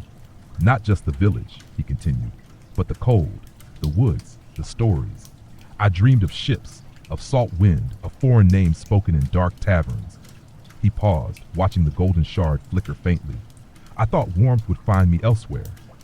Freya sat quietly nearby, and her eyes soft. "But then," Jarl said, "a year after our father died, Eric and I went into the forest to cut timber. The snow was thin that year, the air brittle. We hadn't spoken much since the funeral. I think he was carrying too much of it alone." He looked toward his brother, who sat near the back, silent, unmoving. "That day we stopped by the old river bend, where the ice never quite thickens. I slipped. The water pulled me under. A breath caught in someone's throat. I remember the cold," Jarl said. "It wasn't sharp. It was heavy, like arms around me, like sleep." He smiled faintly. "And then I remember Eric's hands. The room held its breath, pulling me out. No words, just breath, just fire in his eyes. He didn't scold me, didn't speak at all. He just held me near the fire until my teeth stopped chattering." He looked back to the shards. "That was the night I stopped wanting to leave. Not because the world out there had less to offer, but because here had begun to hold me differently." He stood, slow but steady, and bowed his head. As he stepped back, the silver shard shimmered, not brighter but deeper. The reflections on its surface shifted and changed. Faces, places, a river under starlight. Then it stilled. Leaf rose next. He had been quiet for most of the day, eyes distant, as though speaking with someone only he could see. Now he approached the circle and sat beside the open book. His fingers brushed the edge of a blank page. "I saw her again," he said. No one asked who. She didn't speak. She was standing in the field beyond the pines where the frost hangs thickest on the grass. He closed his eyes. She had no weight, but she had presence. "I think she's waiting for something." Eric moved forward. "For what?" Leaf opened his eyes. "For us to stop waiting for her." Freya nodded slowly, understanding blooming behind her gaze. "She is not the end of the story," Freya said. "She is the threshold." The fire cracked, sending up a soft spray of sparks. Eric turned to the gathered villagers. "We've remembered," he said. "We've grieved, we've unburied the forgotten, and now..." He stepped to the book, his hand hovering above the next page. "Now we must walk." The silence that followed was not fearful, it was resolute. The book turned a page on its own. This time the writing did not appear in ink, but as faint carvings, like grooves worn by countless fingers. Freya read them aloud. "Memory prepares the heart. Movement carries it forward. You are no longer bound by the cold. You are shaped by it." A stillness settled. Then Torsten, with his blacksmith's shoulders and soot-darkened fingers, stood and walked toward the longhouse door. He opened it wide. Cold swept in, but it did not bite, it welcomed. One by one, the villagers stood and followed him out. Not in fear, not in challenge, but in quiet procession. They carried no tools, no weapons, no symbols, only themselves, only memory. They moved beyond the circle of torches, past the last packed paths, into the snow's open silence, to the ridge above the village, where the forest gave way to the wide, white valley below. They stood together, and there they saw it. A second trail, faint but real, winding its way from the far side of the clearing toward them. It hadn't been made by feet. It had been made by warmth, by breath, by choice. And on that trail in the distance, a figure walked, not alone, not leading, but walking beside someone unseen. They understood then. They were not the only ones remembering. The 19th night unfolded not with arrival, but with joining. In the clearing beyond the ridge, the villagers stood beneath a quiet sky. The stars, now bright as firestones scattered across black velvet. The cold wrapped around them like an old cloak, familiar, worn, no longer unwelcome. The forest behind was silent, not with fear, but with watchfulness, and before them lay the trail, a line of softened snow winding toward the southern valley. That trail was not a path of conquest. It bore no signs of struggle, no flag, no stone markers, no blood. It had been formed by something simpler, something stronger, the passage of presence. Eric stood at the edge of it, the fifth shard still in his hand. It pulsed now with a gentler rhythm, one beat for each soul behind him, each memory carried, each truth spoken and held. The other shards remained in the longhouse, left upon the hearth, not as relics, but as roots. Anchors for those who might come after. Beside him, Freya wrapped her shawl tighter, her eyes fixed on the line in the snow. "She's not walking ahead anymore," she said. Eric nodded. "Because we're no longer behind." A low murmur moved through the villagers. No one urged forward. No one hesitated. It was not a time for instruction. It was a time for breath. Jarl approached from behind, his boot crunching once in the snow before stilling. "Do we follow it?" he asked. Life stepped beside Eric, small, quiet, but certain. "No," he said, "we meet it." Eric looked down at him. "How?" Life pointed to the valley, where the trail curved and vanished behind a white rise. "By walking toward where she is walking from." It made no sense, yet everyone understood. So they began, slowly, without urgency. Eric at the front, Freya and Jarl beside him, Life just behind. Then came Torsten, Ingrid, Kettle, the children, the widows, the quiet men, the watchers. No ranks, no order, only presence. The snow beneath their feet did not protest. It parted willingly. The trail they followed, the trail they met, led through a stretch of forest that none had entered in a generation. Not because it was forbidden, because it was forgotten. Trees here leaned differently. Branches curved overhead to form strange arches, unplanned but purposeful. The wind did not reach them here, yet the cold remained, held not in the air, but in memory. They walked for what felt like hours, though the sky did not shift. Eventually, they came upon a clearing. It was small, round, quiet. In its center stood a stone, tall, smoothed by time, its surface etched with runes that shimmered faintly under the starlight. Unlike the memory stone from earlier in the tale, this one bore no glow, only depth, the kind of depth that invites silence. Eric approached first. He placed the fifth shard, the shard of the now, at its base. It did not sink. It did not vanish. It simply settled. Then Freya stepped forward. From within her shawl, she withdrew a bundle of dried herbs, elderflower, thistle root, and withered pine needles. She scattered them in a slow circle around the stone. "For the forgotten offerings," she whispered. Jarl, unprompted, removed a small blade from his belt. Not a weapon, but a carving knife. He pressed it into the snow beside the shard. "For the words we never spoke." Life stepped forward last. He did not carry anything. He did not offer anything. He simply placed his palm on the stone. The air shifted. The cold grew warmer, not in temperature, but in tone, as if the snow itself had softened. Then came the sound, not of wind, not of animals, but footsteps, dozens, maybe more. From the trees around them, figures began to emerge. Not spectral, not threatening. They were memories made visible. Men, women, children, elders. Some bore the clothing of the village's earliest days. Others wore nothing but snow and the suggestion of form. They stepped carefully, reverently, circling the gathered villagers without touching them. One by one they placed their hands on the stone, and with each touch a glow returned. First a blue, then a darker hue, then gold, then silver, then a shimmer that reflected all colors and none. The stone had become a beacon, but not to call the living forward. To call the forgotten home. Kettle stepped forward, his legs trembling but firm.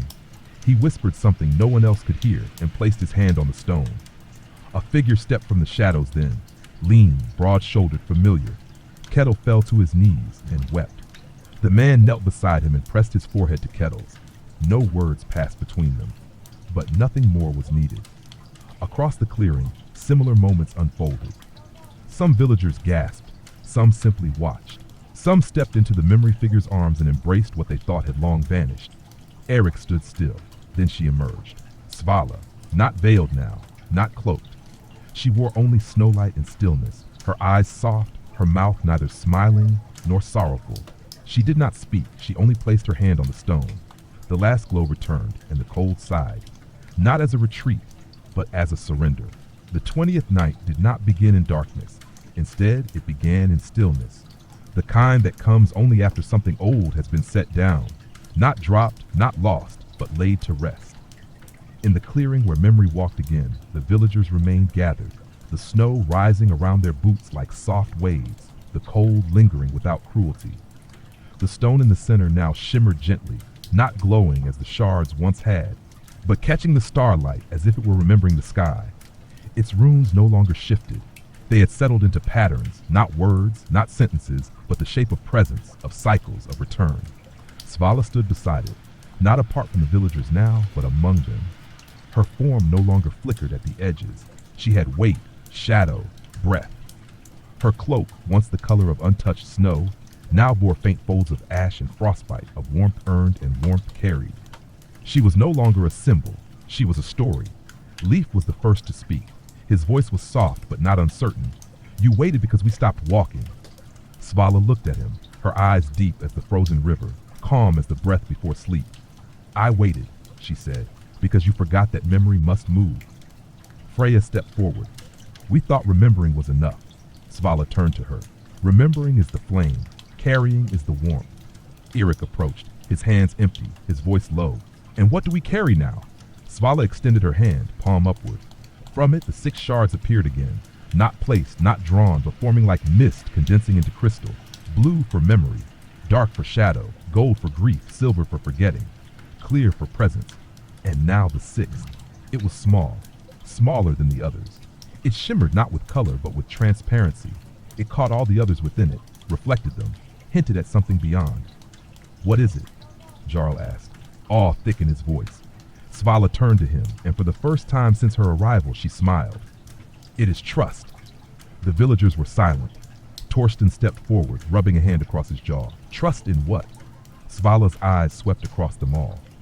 In each other. The wind rose then, not harsh but lifting, as if something beneath the snow had taken its first breath in centuries. Trees swayed gently. Frost fell from limbs like old dust shaken from a long-abandoned hall. The memory figures, those who had emerged from the woods, began to fade, not into absence, but into closeness. Not gone, simply no longer needed to be seen to be known. One by one, they became breath, a scent, a warmth. The villagers stood together, circled around the stone, not mourning their departure, but sensing their shift. What had been outside was now within. What had been sought had been found, not in place, but in presence. Eric knelt before the 6 shards, his hand hovering over the smallest one, the shard of trust. We carry all of them now, he said. Svala's voice followed, not in packs, not in hands, in choices. Freya looked up at the stars. What comes next? Svala stepped back, her body beginning to dissolve at the edges like steam into winter air. What comes next, she said, is yours. And with that, she was gone. No wind carried her, no light marked her path. She simply laid winter leaves, slowly, quietly, without apology. The villagers did not speak for a long time. They stood in the clearing until the cold began to press again, not as punishment, but as reminder. When they turned back toward Drakarvik, the snow was softer beneath their feet. Life walked at the center of the group, silent but smiling. Torsten carried the blade he had buried in the snow, not as a weapon now, but as a tool. Freya carried the memory book beneath her arm, though its pages had stopped turning. It didn't matter. The words were in them now. Eric walked with nothing in his hands, and everything in his chest. By the time they reached the ridge, the sky had begun to shift. A blue-gray bloom at the horizon, pale and distant, but unmistakable. Dawn. For the first time in many weeks, dawn. And there, where the trail had begun, the snow had receded. Not from heat, from having been seen. The 21st night rose not from above, but from below. A quiet swelling of warmth from the earth itself. subtle and almost imperceptible. There was no announcement, no great shift in the sky. But beneath the snow, under the woven paths between longhouse and well, beneath the packed trails and the worn wooden steps, something had begun to loosen. The frost was no longer absolute. Ice had begun to weep. And in Drakarvik, the people felt it. Not as a season's change, but as a breath released. The village was not noisier. It did not rush. Instead, it moved with an ease that had not existed in the early nights of winter. Doors opened earlier. Smoke curled upward in thinner ribbons. Children's voices rose in cautious laughter, not loud, not defiant, but playful in a way only the newly healed can offer. The longhouse remained the heart of the village, though it no longer pulsed with the hum of the shards. The six now rested quietly, nestled into the circular cradle Torsten had carved from the wood of the old gate, the one that had been sealed by ice on the first night of this story. They did not glow. They didn't need to. They had become part of the hall itself, warmth without fire, memory without burden. Freya sat with the book, the memory book, which had remained closed since the clearing. Its cover had taken on a darker hue, like wood soaked in long rain. When she opened it, the pages were blank, and it was right. Nothing more to record, she said aloud. Leif, seated cross-legged on the floor nearby, nodded, because the remembering is walking now. Freya looked at him. Do you feel her? He paused before answering. I feel what she left behind. And that was the truth. Svala was no longer a presence in the woods or a watcher on the edge of flame.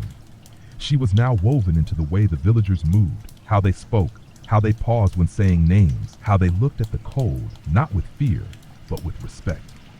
Eric, standing near the open door of the longhouse, watched the sky. The stars were still present, but fewer now. Dawn came earlier each day. The deep blue of the night no longer held the same weight. It had become gentler, more like a friend who lingers after conversation has ended. Jarl approached, carrying 2 lengths of fresh-cut pine over his shoulder. I think we should build something, he said, placing them on the ground with a heavy thud. Eric raised a brow. What kind of something? Jarl shrugged. A place for the silence. Freya looked up from the book. A sanctuary? Jarl shook his head. No, not sacred, not hidden, just a place. Life's eyes lit with quiet clarity. A place to sit with what we carry. Eric smiled then, the kind that creased the corners of his eyes. Yes, he said, let's build that. The following days passed slowly. The snow continued, but it no longer seemed relentless. The villagers gathered to build, not out of need or defense, but with intention. At the edge of the village, near the bend of the river where the ice had once pulled Jarl under, they cleared a patch of land. They worked without instruction, each person offering what they could. Wood, stone, woven cloth, memory. No walls were raised. Only a low, circular bench of smooth pine carved with patterns from the old stories. Spirals, trees, waves, and 6 small symbols to mark each shard. In the center, a fire pit remained unlit. It wasn't necessary. Warmth came from gathering. They called it the holding place. It was not used every night. Sometimes it sat empty, snow lightly dusting the bench. But when it was used, it held everything. Laughter, silence, small griefs, a song hummed with no name, a hand held too long, a word spoken at last. One evening, Torsten sat there with his son and taught him how to shape iron in the air with his fingers.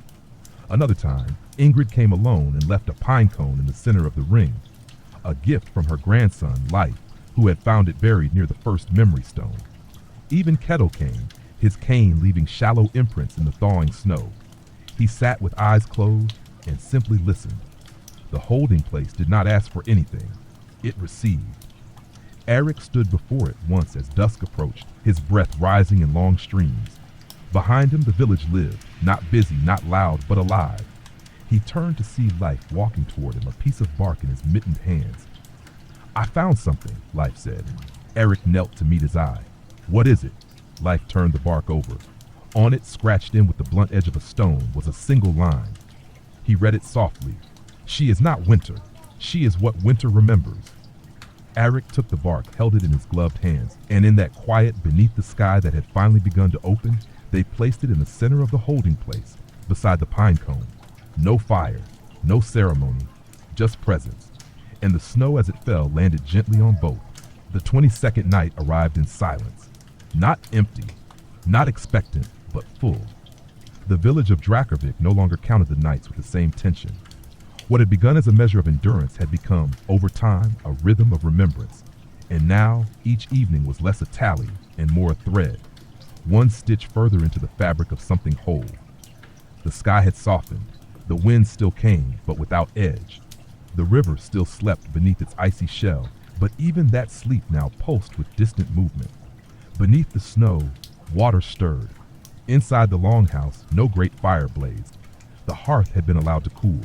The warmth within the room came instead from bodies, from closeness, from shared breath and the scent of wool, pine sap, and smoke.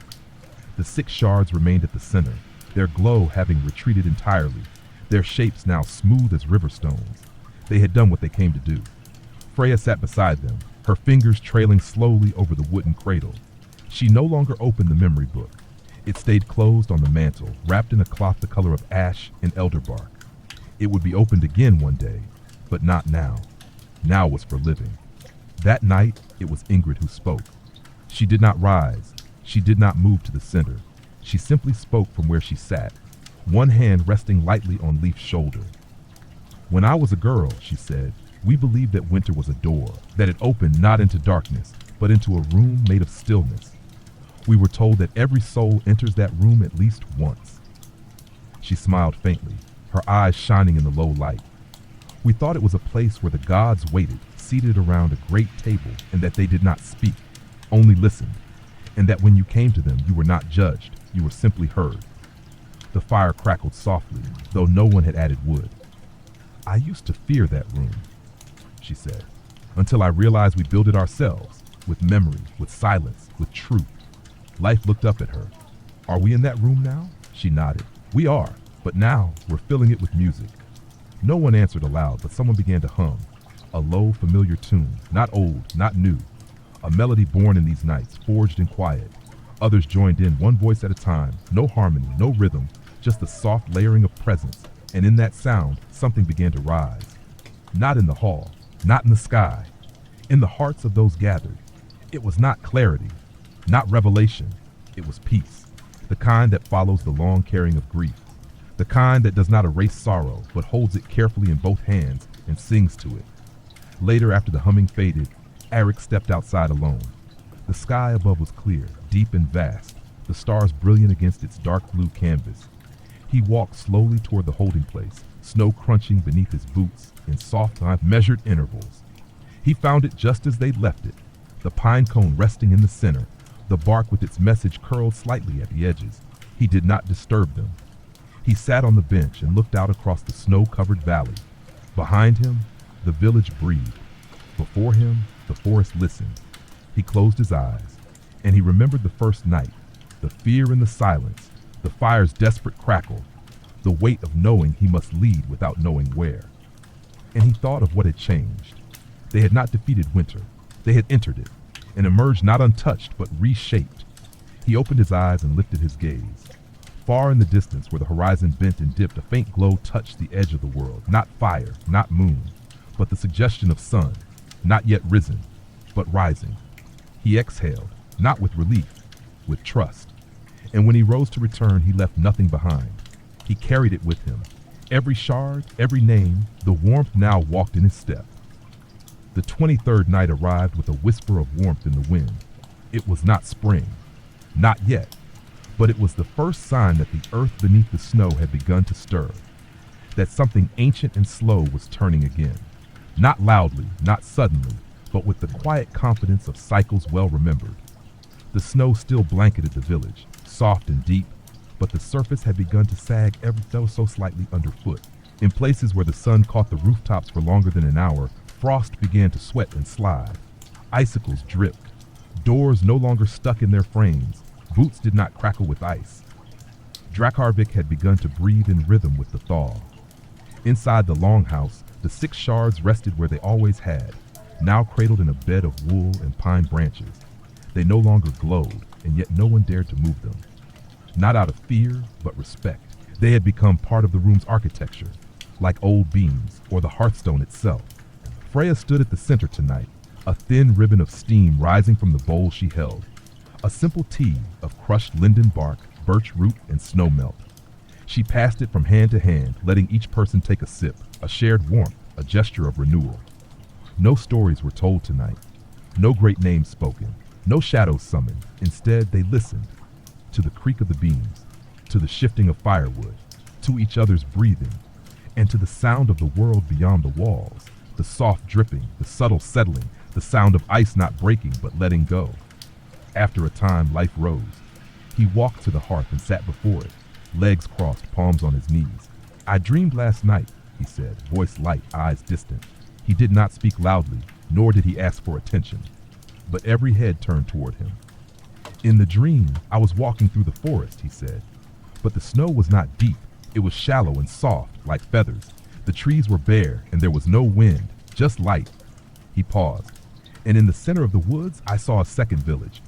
This stirred murmurs. Not like ours," Leaf continued. "Older, simpler, but I recognized it. I knew every door. I knew the path to the well. I even knew the names of people I'd never seen." Freya stepped closer. "What did they say to you?" Leaf shook his head.